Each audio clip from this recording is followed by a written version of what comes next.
हमारा पौधा फ्लावरिंग में है और टेम्परेचर एकदम से बढ़ा या बारिश हुई तो हमारे पौधे का फूल झड़ जाता है, तो इस पर हम क्या करेंगे? आप देखो मिश्रा जी, आपने बहुत बढ़िया प्रश्न किया है। और ये मिर्च की फसल ऐसी है कि ये तमाम संवेदनशील अवस्थाओं से गुजरती है। तो इसमें ये होता है कि जब टेम्परेचर होता है तो पौधे में स्ट्रेस आता है और पौधे को 16-17 तरह के पोषक तत्व चाहिए, उनको एंजाइम चाहिए और उनको हार्मोन्स चाहिए डेवलप करने के लिए। तो हर किसान वो दे नहीं पा रहा है। तो आप और केमिकल बेस में तमाम बाजार में मिल रहे हैं वो दे देता है, तब भी स्ट्रेस में पौधा चला जाता है।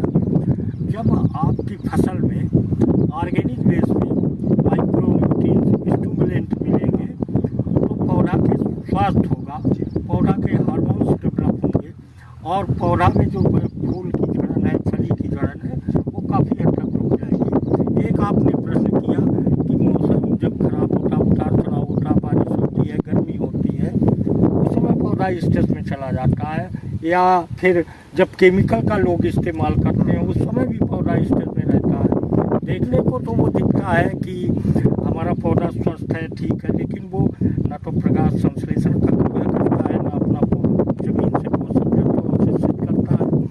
तो उस समय मिश्रा जी आपसे बता दें कि एक तो पहले आप जमीन का उपचार कर लें। आप उससे प्रीमियम आता है 2 लीटर प्रति एकड़ पड़ता है। दूसरा एक जो फंजई है, तमाम तरह के निमेटोड्स हैं, उसके लिए भूमि गार्ड आता है, पावर गार्ड करके, तो उसका इस्तेमाल करके आप मेड़े बना लें। आपकी बेड पे बुआई होती है तो बेड पे सारा आ जाएगा, वो पौधे की जड़ से पौधे को मिलना शुरू हो जाएगा। दूसरी बात है मौसम का जब उतार चढ़ाव होता है तो उतार चढ़ाव में जैसे हम लोगों को स्ट्रेस आता है, तब भी पौधा काम करना बंद कर देता है, वो भी स्ट्रेस में चला जाता है। उस समय हमारे पास एक स्ट्रेस आउट करके है, उसका आप जो है 20-25 दिन की अंतराल पे आप एक बार स्प्रे कर देंगे, करीब वो 20-25 दिन तक अपना असर रखता है। वो टेम्परेचर भी मेंटेन रखता है, जो आपके केमिकल से स्ट्रेस आता है उसको हटा देता है।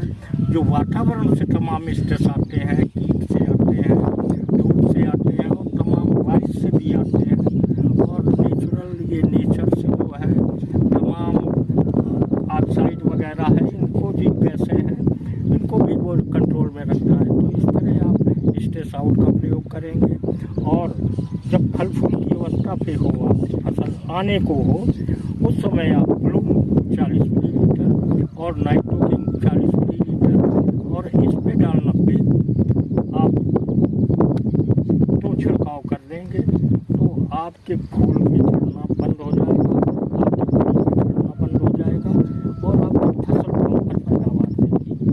तो इस तरह आप हमारे बताए गए हिसाब से आप करेंगे तो आपकी फसल बेहतर होगी। तो ये जो हमने दवाई बताई है, चाहे बीज उपचार हो, चाहे भूमि उपचार हो, या जो ग्रोथ प्रमोटर है, या आप फसल सुरक्षा की कर रहे हैं, चूँकि फसलों में रोग कीट व्याधियाँ आना स्वाभाविक है, ये अपने समय पे आएंगी। तो ये जो हम प्लांट प्रोटेक्शन की चीज़ें, इनको प्री इमरजेंस यानी अग्रिम तौर पे इसको अपने फसल में देंगे तो ये समस्या आपकी फसल में आने नहीं पाएगी।